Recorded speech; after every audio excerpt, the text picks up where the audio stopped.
Okay.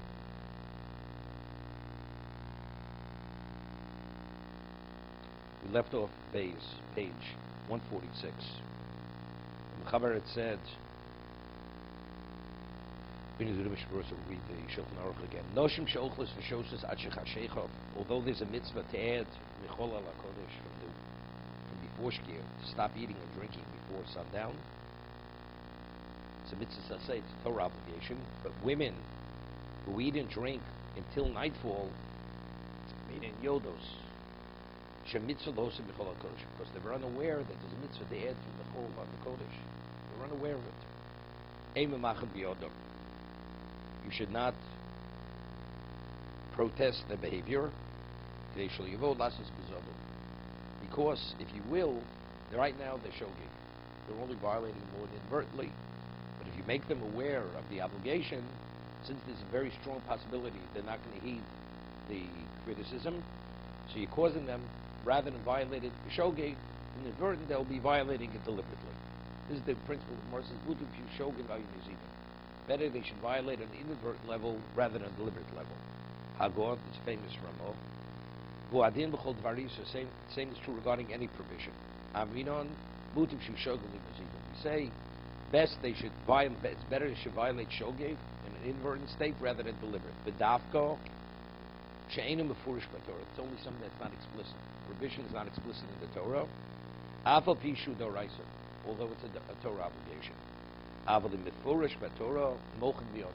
something which is explicit. You have to say something. You have to protest, criticize. But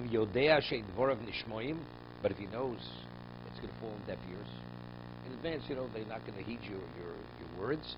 Lo yoma barabim lo chichon. Lo yoma barabim lo chichon rak pamachas. You should only publicly say it once. But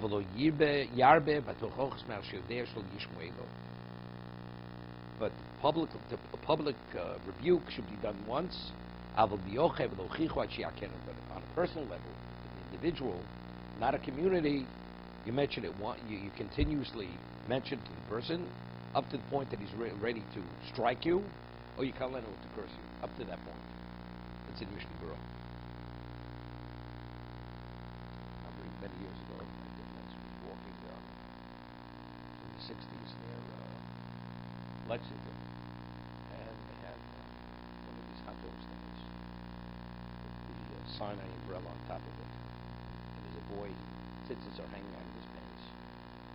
He's wearing a yarmulke, which is like the lining of a yarmulke. And his father, a man, not definitely not observing, is wearing a hot dog.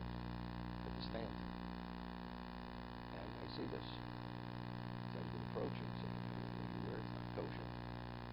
The little boys with tzitzis maybe just came from Park East. I don't know which school he went to. But it's clearly the father, and it's clearly the hot dog. We're talking about a non-kosher hot dog. So I hesitated.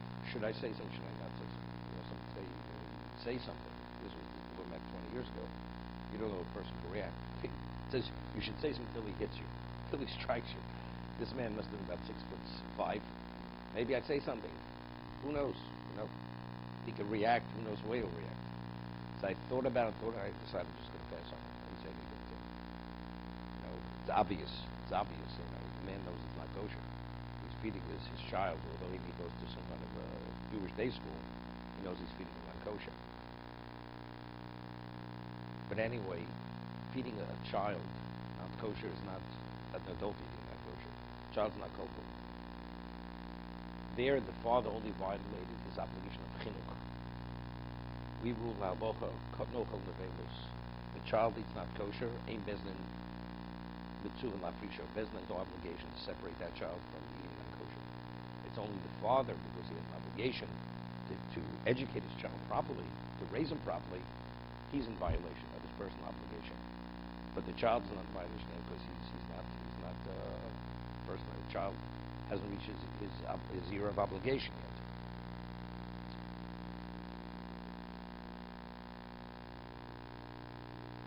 No, he knows. The child knows. He's going to Jewish day school.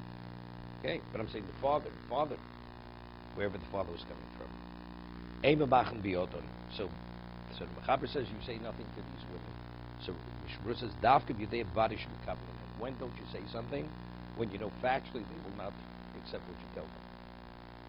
Ava b'sofek shema yikablu. But if there's a possibility they may listen, tzorch limchos afim midrabon, even on a rabbinical level, even for rabbinical law, you should say something. They're not aware.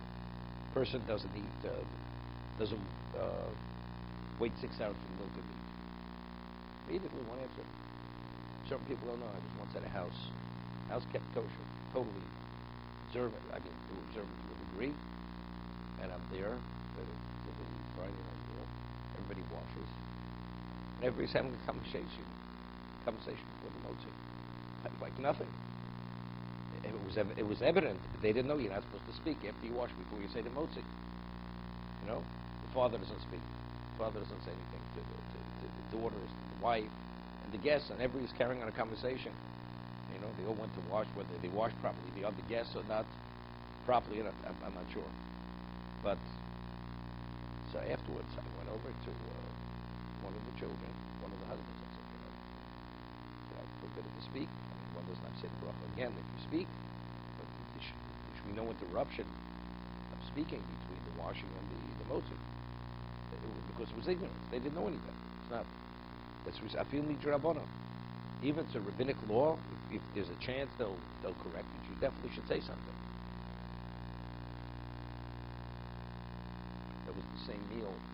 One of the guests was there. He's called Rabbi, and he's giving up all kinds of divrei Torah, and he tells you what kind of tzaddik he is.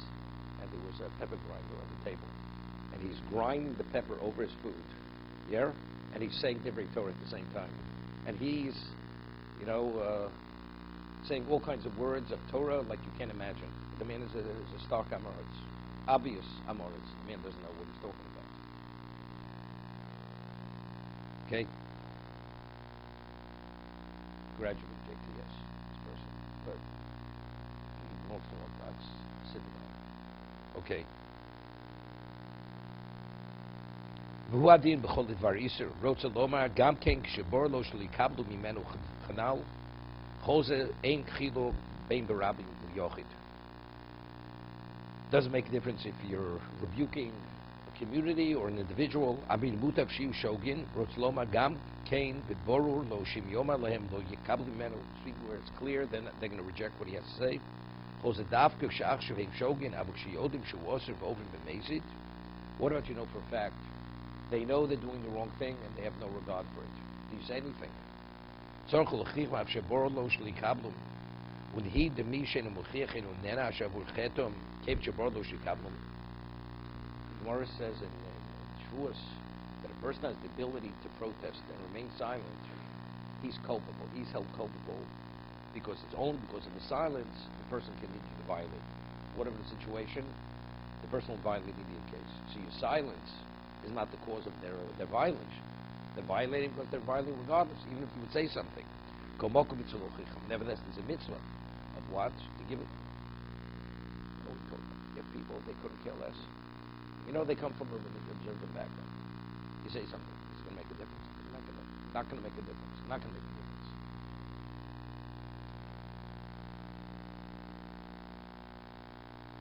Mishna Berura speaks about the time regarding Lashon Hara. People are into flattery. They flatter people, especially because it's a person of status, of wealth, and this wealthy person, speaking negatively about someone else. Lashon Hara. So what are people who listen? Everybody's playing up to this man, and he's speaking about somebody who's not able to defend himself. So people they smile and they shake their heads when they listen to this information being communicated to them. A few of them add a few words, add a little information, and because they really want to show they're in agreement with this man. So the Chofetz Chaim says it's bad enough that you're not performing the mitzvah to tell the man he's doing the wrong thing, but you should actually add to the Lashon Hara. You should be an accomplice to the Lashon Hara. You should join in and give the man a yasher koach that he's saying Lashon Hara rather than rebuking him. So he goes over there and lists how many positive and negative commandments he's in violation by remaining silent and even adding to what the man was saying.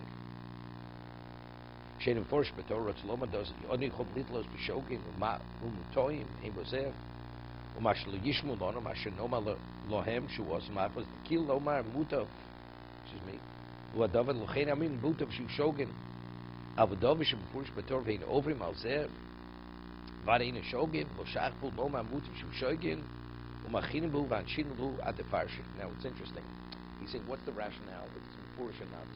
If something's not explicit, the person say, I disagree. I disagree with you. Even if you show him the pashas, he says, this is the way it's understood. He says, I disagree. But what about something that's explicit in Torah? It says, you're not permitted to eat non-kosher. You're not permitted. Can't disagree with you. Because that's the literal interpretation. Therefore, you must tell him. So what about a person who doesn't believe in the authenticity of Torah? Doesn't believe in it. Doesn't believe the Torah has any value. So even if it's explicit, you say something to that person. Say, well, you don't. If the rationale is only because if it's not explicit, he'll disagree with you, so there's no point. So what's the point in telling him? But if it's explicit, he can't disagree with you. Therefore, regardless of what his position is, but he'll disagree with it because he doesn't believe in the whole. He doesn't believe in even the written law. So in that situation, could be you don't say anything. You don't say anything. I mean, according if this is the rationale, which is cited by the Mishna Berura over here.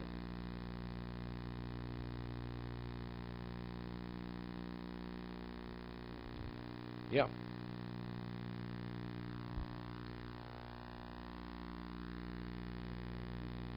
A lot of people. There are many conservative people. They don't believe in the authenticity of Torah. The rabbis, it was written over a period of time, many things. All this stuff has infiltrated, even into. I once had a woman that came to a share of mine, and she won't do a shul. Comes from an Orthodox family, and going to Shmos. So when you're going to Shmos, what do you learn about? Learn about the golos, about the bondage, about the redemption. But she right away started to speak about, which pharaoh was it? Was it from this dynasty, that dynasty? All kinds of had no relevance to what the text is speaking about. It's the historical aspect of what it is, based on archaeology, like totally off.